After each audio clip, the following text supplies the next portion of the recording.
Hello, we are discussing about GATE 2013 ECE paper. Two magnetically coupled inductive coils have Q factors of Q1 and Q2, okay, and their respective resistances, internal resistances are also given R1 and R2. If they are connected in series, find the effective Q factor of that one at the same operating frequency. We know general equation for the Q. Q is equal to Q for a coil or Q for a inductor is defined as inductive reactance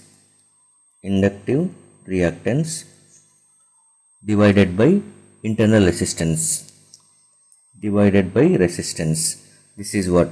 And if you are going to write it for a capacitor, in capacitive reactance divided by resistance. So for a coil, Q factor is defined as inductive reactance divided by resistance. Generally, inductive reactance is nothing but omega into L divided by R. Omega is the frequency. Okay, 2 pi f, omega is equal to, so f is the frequency whereas omega is angular frequency. So Q factor is depending on the operating frequency.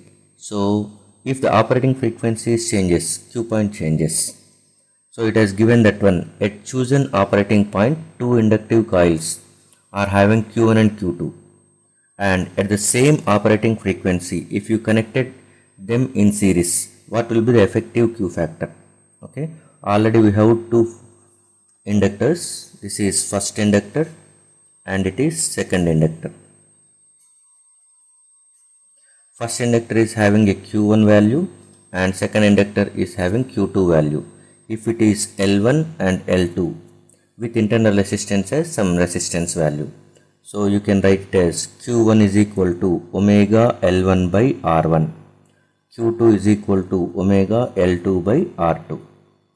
If they are connected in series,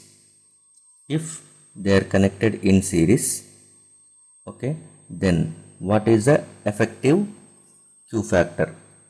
Then you can write it as inductors in series gets added. So L equivalent is equal to L1 plus L2 and R equivalent is equal to R1 plus R2. They are having resistances also, so it is R1, this has R2. In series they will get added. So Q effective is equal to omega times of L effective divided by R effective. So Q effective is equal to omega times of L1 plus L2 divided by R1 plus R2.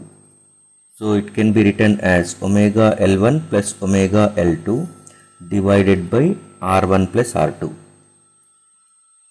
divided by R1 plus R2.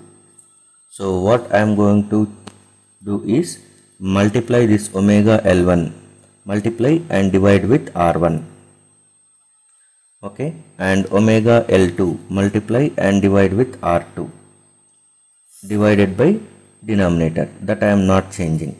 So this 1 by R1 plus R2 into, this can be written as Q1 because Q1 is equal to omega L1 by R1.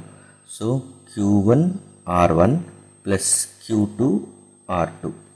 Q2 is omega L2 R2. So the Q effective is equal to Q1 R1 plus Q2 R2 by R1 plus R2. So the right answer for this question is C. C is the right answer.